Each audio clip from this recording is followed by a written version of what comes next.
행사가 벌어지면서 그 임원 그 선임 규정 자체가 논의가 됐는지는 모르겠지만 조금 문제가 있지 않나. 무슨 얘기냐면 과거에 그 서패비죠. 서패비 그 횡령으로 임원 규정 자체가 좀 정리가 돼야 되지 않느냐. 전에는 그게 없어가지고 하나도 없었는데 요번에 이은 게 그 규정에 다 들어가 있는 겁니다. 근무 이상은 안 된다는 그런 거 그다음에 뭐 회원의 그 네 가지 규정관 개정한 거 보면은 해임에 대해서 옛날에는 회장만 해임한다고 돼 있었어요. 근데 지금은 모든 임원도 다 포함해서 한다. 그러니까 해임이 아니라 선임 과정에 들어가는 거지. 그거는 이제 이게 있으면 사실은 선임할 때 그런 걸 보고 해. 이게 처음 통과된 거니까. 선임 과정에도 그 규정 자체가 좀 명확히 할 필요가 있지 않느냐. 여기 내용을 보면 이제 그 세무를 하다가 그러니까 억울한 측면 자체는 예외를 한다는 아마 그렇게 돼 있는 것 같고, 근데 이제 이 협회비 공금 횡령이라는 부분 자체는 말씀하신 것처럼 회원들이 회비잖아요, 이게 다. 그렇지. 네, 이런 어떤 소위 말하는 통과처벌을 받았던 또 전력 있는 분이 다시 임원으로 선임되고 다시 또 이제 그 똑같은 또 벌어져가지고 또 고발을 당하고 이런 원소 횡령을 했는데 또 됐단 말이죠. 그렇지. 그러니까 회원 시절에는 횡령으로 처벌을 받았고 그 이후에 임원 선임이 되고 임원이 끝난 이후에 지금 그 횡령을 취소가 된 상태죠. 하여튼 이거는 저희들이 요번에 처음 신설한 겁니다. 해임안에 대해서는. 선임에 대해서는 제 생각에 그 선임권이 회장한테 있거든요. 그 회장한테. 뭐 아니 저희 정관을 보게 되면 임원은 대의원 중에서 선출한다고 되어 있습니다. 회장이 선출하는. 아 그렇습니까? 네. 우리 정관에 지금 분명히 되어 있고 그 정관 때문에 작년에 직무대행을 내세웠을 때 위임을 할 수 있는데 저희 정관에 보게 되면 대의원 중에서 선출한다고 되어 있고 작년에 마경화 직무대행을 내세웠을 때 법적으로 문제된 부분이 쉽게 말하면 그런 절차를 안 거쳤다는 것이죠.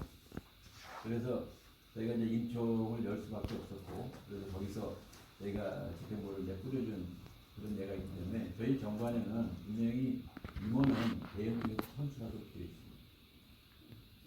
있습니다. 그 부분에 대해서는 지금까지 아마 뭐 그런 저희 특별사상 그런 일이 없었기 때문에 그런 부분에 대해서 뭐 명확하게 규정이라든가 이런 것이 없었지만 뭐 그런 일이 있게 되면 앞으로 구성되는 30대 대의원 총회에서 그런 부분이라든가 뭐 내년 대의원 중에서 함께 논의를 할 수 있는 여지가 있다고 봅니다. 제가 잘 몰라서 그러는데 여기 저희한테 배포해 주신 자료 중에 보면 7페이지는 기존에 반영이 된 내용이고 8페이지 안 6조, 안 13조 나온 게 이번에 요청을 하신 내용이 있으신가요? 화폐 이사회에 올렸다든지 아니면 관련 위원회에 올렸다든지 여기 주요 변경 내용이라고 8페이지 8페이지는 지금 반영이 되어 있는 이건 반영이 되어 있는 건가요? 4월 20일 날 68차 대의원총에서 다 통과된 8페이지도요? 7페이지, 8페이지가 다 반영이 되어 있는 겁니까 지금? 예. 그렇습니다. 그럼 지금 저희 정관 재개정 특위에서는 예. 이런 것들이 아까 선거관리 규정 말씀도 하셨고 예. 선거관리 규정 총회 승인이 있어야 되는 거고 예. 그다음에 재무업무 규정은 총회 보고가 돼야 되는 거잖아요. 그러면 임시총회를 하자고 의견을 내시는 건가요? 저희가 거기에 대해서는 분명히 의견 제시는 안 했고요. 선거관리위원회에 의견을 제시하면서 이러이러한 부분을 할 때는 임총을 열 수밖에 없다 그렇게 의견을 제시했습니다. 저희가 특위에서 집행부한테 임총을 열어달라. 여러분 임총은 우리 정관에 보게 되면 집행부에서 이사회를 통해서 임총회를 개최하면 의장이 소집은 할 수 있고 또 대의원 3분의 1 이상이 임총을 열어달라고 하면 열 수 있습니다. 그렇지만 저희 의장이 임총을 소집할 수 있는 권한은 없습니다. 그래서 두 가지 방법밖에 없는데 그런 부분에 대해서는 선거관리 규정을 변경을 하려면 뭐 임총을 열 수밖에 없다 상황이. 그래서 임총을 열지 않으려면 결국은 방법 중에 우편 투표를 배제하는 방법, 이게 두 가지 방법을 제시를 했습니다. 그래서 그 부분에 대해서는 선거관리 규정에서는 좀 늦게 참석가 있지만 대전지부의 정정훈 위원께서 선거관리 규정을 전반적으로 한번 딱 검토하셔갖고 선거관리 규정에 대해서 제안을 하셨기 때문에 정정훈 위원께서 한번 답변하시죠. 전반적인 것을 답변하십니다. 전반적으로 다 네. 검토를 해볼까요? 네. 자료 있으면 하세요. 네, 자료 발표.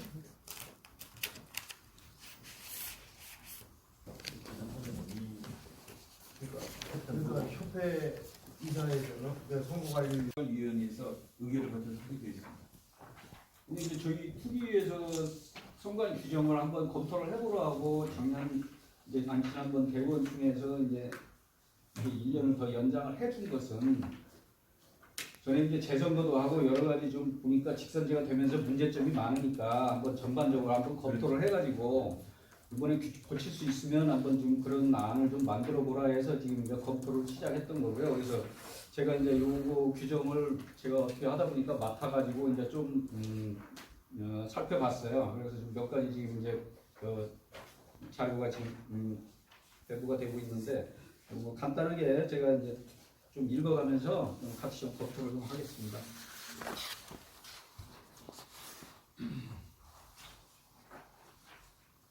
우선 제가 보니까 이건 뭐 중요하려면 중요하고 그냥 넘어가려면 넘어갈 수도 있는 건데 우선 제 구조에 보면 선거권과 피선거권이 이제 그런 조항이 있는데 회원의 의무를 다하면 선거권 및 피선거권을 갖는다 이렇게 돼 있어요. 그래서 선거권하고 피선거권하고 이렇게 동일선상에서 이렇게 놔두고 있습니다. 그래서 선거권자하고 이렇게 피선거권자는 이제 우리 그 협회장을 뽑는 건데 후보자인데 좀 자격 요건을 좀 강화를 하든지 좀 도덕적이나 좀 법적 요건을 좀 강화를 해서 선거권자와 좀 분리해서 좀 조항을 만들어 줬으면 하는 그런 안건이 있었고요.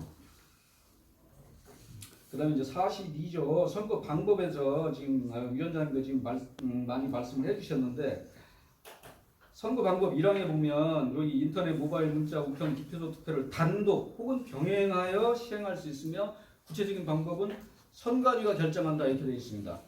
그래서 단독으로 할 수도 있고 문자나 뭐 모바일이나 단독으로 한 가지만 할 수도 있고 뭐 우편이나 기표소를 병행할 수도 있다 이렇게 되어 있는데 꼭 병행을 해야 된다는 것은 아니죠. 근데 지금 위원장님도 계속 말씀하셨지만 우편 투표를 같이 병행한다고 지금 발표가 됐는데 우편 투표 그 전에 해본 거나 보면은 그 투표율이 굉장히 투표 숫자도 별로 무의미한 숫자고 투표율도 낮고 여러 가지 거기에 따른 복잡한 부작용이나 지켜야 할 조항들 이런 것들이 무지하게 많아요. 살펴보면. 그래서 굳이 선관위에서 이렇게 우편 투표를 굳이 이렇게 고집을 하는 이유가 있을까 그런 생각이 좀 들기도 하고요. 그래서 선관위가 미리 이렇게 좀 홍보를 좀 회원들한테 잘 해가지고 우편 투표를 없애고 아예 문자 투표로만 시행하면은 여러 가지 불필요한 그런 조항들이 싹 없어지고 편안하게 선거를 치를 수 있다고 생각이 듭니다. 그래서 이제 아까 위원장님이 말씀하셨지만 2017년도 그 투표 때 거의 뭐 한 1,400명이 신청자가 한 3,000명, 2,900명에서 투표율이 50%도 안 돼요. 근데 그 1년 후에 재선거 때 2018년 재선거 때는 신청자가 101명으로 확 줄어버렸어요. 2,900명에서. 그리고 투표도 그 중에서 65명밖에 안 했죠. 그래서 이건 뭘 의미하냐. 1년 만에 거의 한 3,000명이 신청을 했는데 1년 만에 100명으로 신청자가 줄었어요. 그 중에서 또 투표를 정작 하신 분들은 65분밖에 안 계신다는 거죠. 그러니까 한번 해보니까 너무 복잡하고 귀찮은 거예요. 이게 우체국 내가 찾아가서 등기로 붙여야지 막 하다 보니까.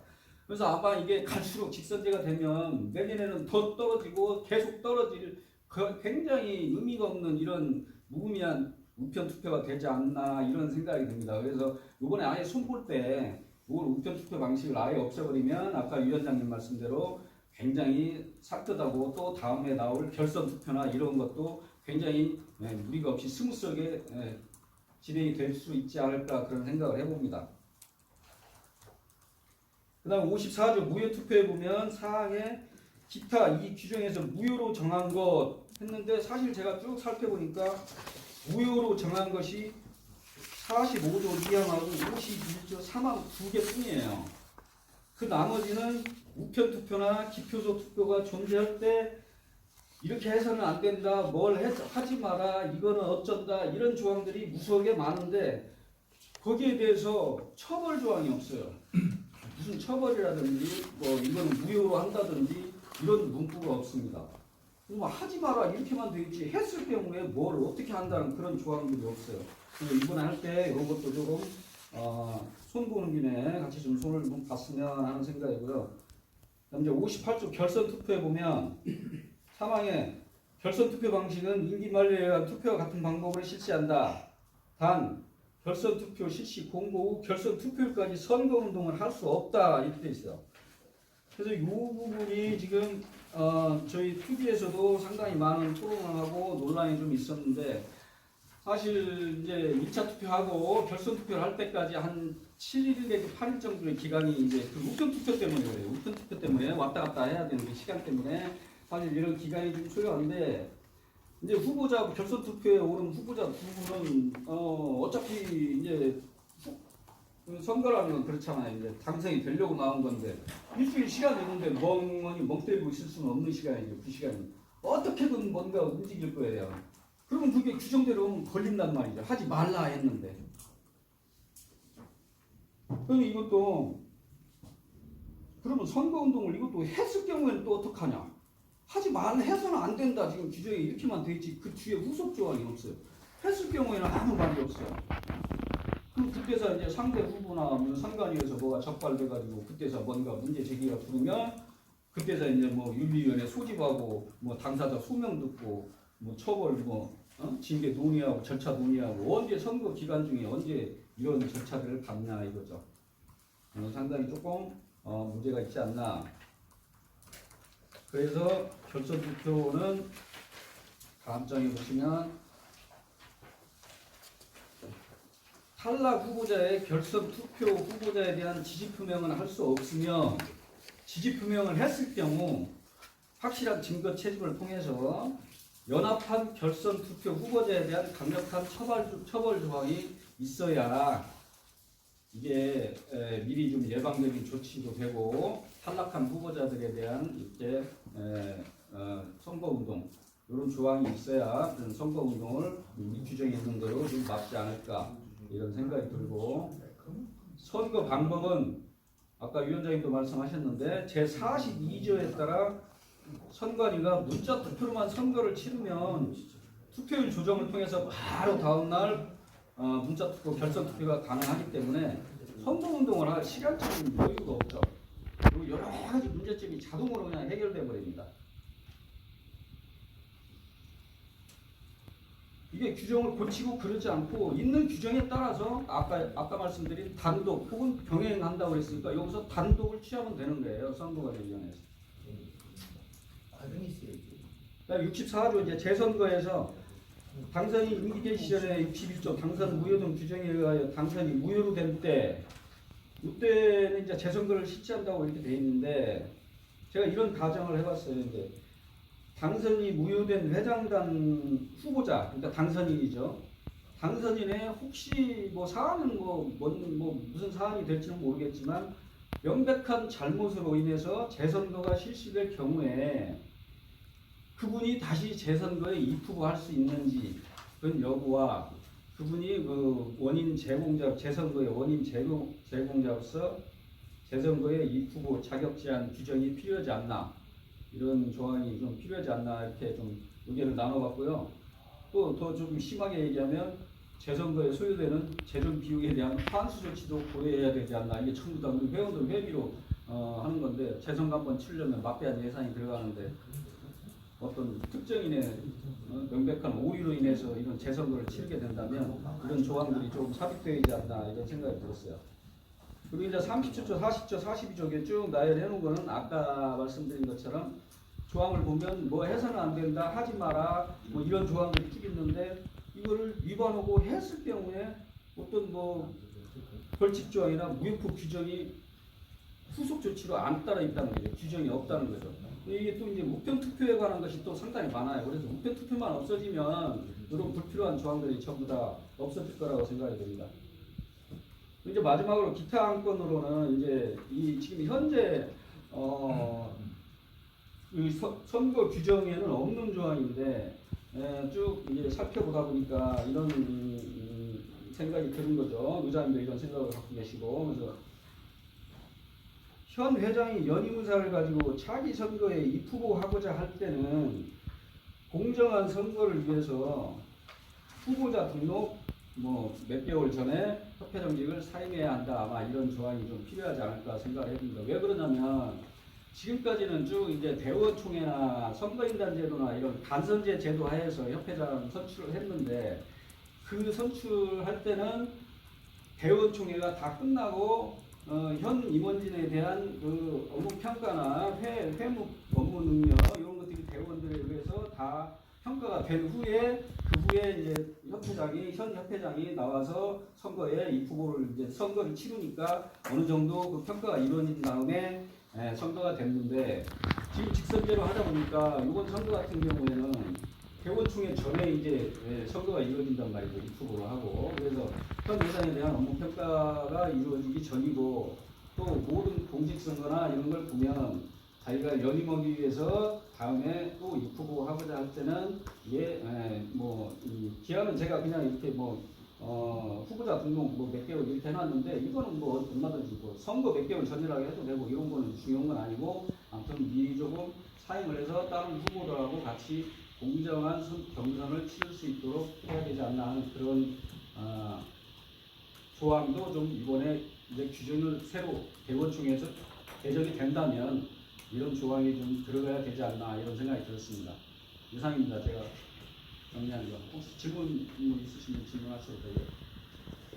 아니, 지금 이것에서 우리가 선거관리위원회에다가 이렇게 해서 거기다가 권유했다고 할까? 이걸 다 보도권이라서 지금 넘어갔습니다. 내용이 같이 참여하는 입장에서 저희들이 일반위원장이 같이 참여하면 우리 회의를 같이 했거든요. 먼저 했는데 사실 올해 지금 현재 되는 선관위 규정이 올해 2월에 한번 바뀐 거예요. 이미 한번 바뀐 규정이고, 그걸 김현장을 통해서 이제 법률 전문까지 받았던 규정이기 때문에 그 규정을 지금 이 시점에서 또 바꾼다. 그렇게 하려면 또 임시총회를 열어야 되고, 그렇게 하기에는 무리가 있다. 그래서 현 규정으로 가자 이렇게 이야기가 된 거예요. 그래서 지금 이 나오는 내용은 사실은 제안을 하는 거지, 이걸 지금 우리가 정강규정위원회에서 강력하게 밀어붙이겠다 이런 내용이 아닙니다. 그러니까 그냥 이런 의견이 있다. 그래서 이제 다음 선거는 현 규정대로 가는 거고, 그 차후에 이제 이런 거를 보완해서 할 수 있도록 우리들이 제안을 해준다. 이런 거지, 정강규정위원회에서 완전히 이걸 다 모든 분들이 찬성해서 이렇게 하겠다 한 게 아니에요. 그거에 대한 오해는 없게 바라고요. 그리고 문자 투표 문제도 우편 투표를 병행해야 된다고 생각하는 의원들도 많습니다. 왜냐하면은 혹시 투표권이 없다고 주장하는 사람들이 나와서 또 투표민을 할 수도 있다고 생각하기 때문에 그런 문제도 있을 수 있고. 핸드폰 없다고. 그 다음에 결선 투표에서 하는 거 이것도 지지 표명을 이렇게 예를 들어 선거 운동을 할 수 있게 하자 이렇게 하는 의견도 있어요. 아예. 그러니까 지금은 못하게 돼 있기 때문에 문제가 생기지만 그냥 할 수 있게 우리가 풀어줄 수도 있는 거예요. 그렇게 규정을 바꿀 수도 있기 때문에 또 그런 의견도 있습니다. 그래서 이거는 저희들의 통일된 의견은 아니라는 거는 우리 기자분들이 알고 있으면 좋겠어요. 저는 좀 기본적인 좀 의문이, 이 선거 규정 자체는 지금 그 정강규 규정 세계에서 정할 수 있는 게 아니잖아요. 지금 말씀하신 것처럼.